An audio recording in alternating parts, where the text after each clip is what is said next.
Hey book readers, it's monthly rewind time. In October I read a new release by one of my favorite authors, some retro sci-fi and time travel books, a classic fantasy crime novel, and more. So here's what I liked and didn't like this month. First up is The Life Impossible by Matt Haig, and this one features a retired widow named Grace Winter who inherits a house in Ibiza from an acquaintance she knew decades ago. And on a whim, she decides to get out of her comfort zone, get out of her rut, at least by going to the island and checking out the house. As it turns out, the acquaintance died under mysterious circumstances, so Grace follows the clues to try and solve the case of her missing friend, and somehow magic and aliens get involved. And something else that plays a big part in this book is guilt. Grace doesn't want to forget the past, but she can't move forward past the past and into the present either. So she's kind of stuck in this loop and she can't really get free of it. That also feeds into my thoughts about the characters. They're okay, but not exceptional. The atmosphere is what Haig focuses on, creating a treat for each one of the senses through his writing. However, I do have some quick complaints. First, the bad guy shows up in like the 9th inning of the book. The ending is also too abrupt, and it just doesn't completely work in how it tries to resolve Grace's issues. All that being said, I still gave it 4 stars. This is far from my favorite Matt Haig book. That title probably belongs to either The Humans or How to Stop Time. But the writing is just too wonderful to ignore. Haig can be funny, he can be profound, he can paint a mesmerizing picture, and he can make you feel like life is a wonderful thing. His writing more than makes up for the faults in this book's plot or its characters.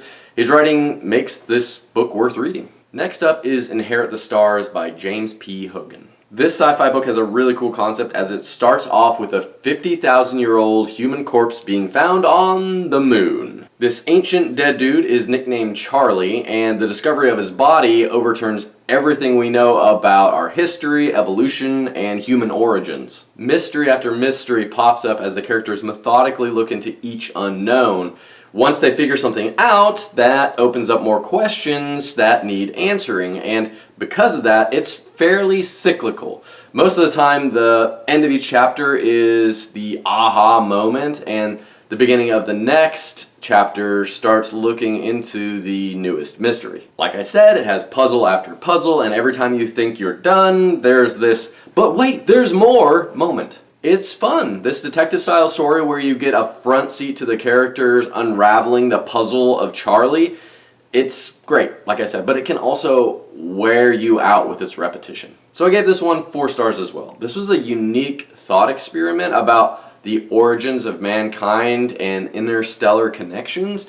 And some things are thought-provoking, others are really far-fetched, but overall it's a super interesting book that's right in your wheelhouse if you want a sci-fi mystery crossover. Lastly, I'll say this hard sci-fi novel has a lot of similarities to Rendezvous with Rama, so if you like that one, you might like this one, especially because I think this one actually has a more satisfying conclusion. This month I also read Double Star by Robert Heinlein. This felt like a well-done comedy action flick. In it, this out-of-work actor named Lorenzo Smythe gets a unique role. He has to impersonate a key political figure who's been kidnapped. Even better, it takes place in the future, mostly on Mars, in a time where there's this sprawling empire across the solar system. The money for the gig is good, so Lorenzo is happy to emulate John Joseph Bonfort for a day or two.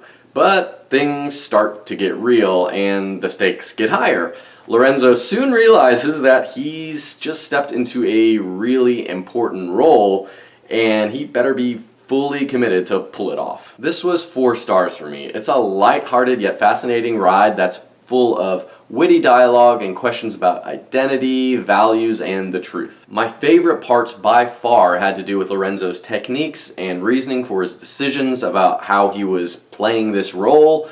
They're brilliant, and from the makeup to clothing to his voice, all of it just doing it to avoid making mistakes. I'm not sure if Heinlein interviewed actors or magicians to get inside their heads, but it seemed like he had a firm grasp of how the minds of these kinds of performers, these kinds of entertainers work. Also, it reminded me of another book that I've mentioned on this channel before, The Marrow Tree, because Both of those two books feature an expert performer, so if you read this one and enjoy it, or you've already read this one and enjoy it, I suggest you try out The Marrow Tree as well. Next up is Time Gate by John Jakes. Two brothers with different personalities are the main men in charge of the Time Gate, which is a time machine that their father invented. Now, they're currently just using the Time Gate to check out the past until one of the scientists on their team goes rogue, and he decides that his political beliefs are the only correct ones, so he wants to change the course of history by assassinating an important political figure in order to get the end result that he wants in the present.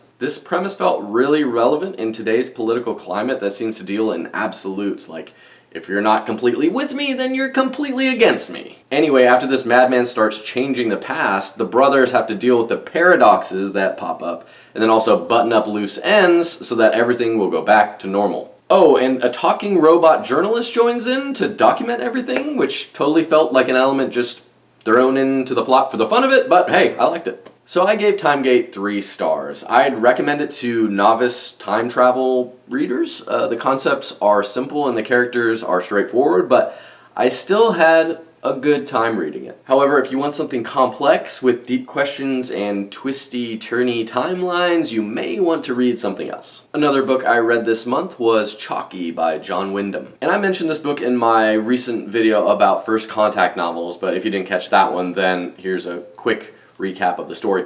A young boy named Matthew begins communicating with an invisible presence named Chocky. At first, his parents think it's just an imaginary friend, even though Matthew's a little old for that, but Chocky soon shows that he, or she, is much more than that. That's because Chocky knows things that Matthew has no business knowing, and Chocky's also really curious about Earth, and that comes across as super strange to everyone else around him. So Matthew's parents are obviously freaked out. They have no idea what's going on inside Matthew's head, but it's clear that it's probably more than just an imaginary friend. And as Matthew's parents become more worried about him, Chocky manages to get more control over Matthew. And it upsets Matthew at times, but he's totally fine with it at other points. So we're all left wondering if Chocky is, a good character, a bad character, evil, not evil. And I gave the book 4 stars. It's got a creepy puppet and puppet master vibe to it, and the fact that something has gotten into the brain of a young boy makes it seem extra sinister. However, it does have a playful tone at times, as Matthew and Chocky see the same things in completely different ways. But like I mentioned, there's tension throughout the book, which is really well done. So you have this kind of quiet discomfort with what's going on, but in the end, it's a great take on individuality, first contact, and forces beyond our understanding. This month I also read a book from the 1980s that's barely a fantasy and mostly a mystery, and that was Tea with the Black Dragon by R.A. McAvoy. So in this one, a classically trained violinist named Martha McNamara comes to San Francisco at the request of her daughter Liz. And at her hotel, she meets Malin Long, and he's a strange yet alluring guy. Pretty obvious that Long hasn't always been a guy, hasn't always been a man, hasn't always been a human. He was once a Chinese dragon. Martha shares with Long that she's worried about her daughter Liz, who seems to have gone missing, and so Long instantly feels some kind of connection to Martha, and he decides to help her search for Liz. And the investigation into this missing person mystery begins. And what makes it tick is that Long's past has given him a unique perspective. So the book blends light and deep moments that never slow down the fast-paced plot. And this was another 4-star book. Throughout it, we get an assortment of philosophy, computer science from the 80s, and love. There's a love story going on in this one. And it's a weird combo that somehow works pretty well. And I think that's because there's only really a handful of characters in this book, and they're all pretty three-dimensional. Maybe not the bad guys so much, but the 3 main characters for sure. I mean, for such a short book, you understand the reasons why each person is how they are and why they're doing what they're doing. It's a cozy, retro mystery that has just enough magic to keep things interesting. In October, I also read a book by Sherman Alexie called Flight. This was a fast-paced, body-jumping, and time-hopping book.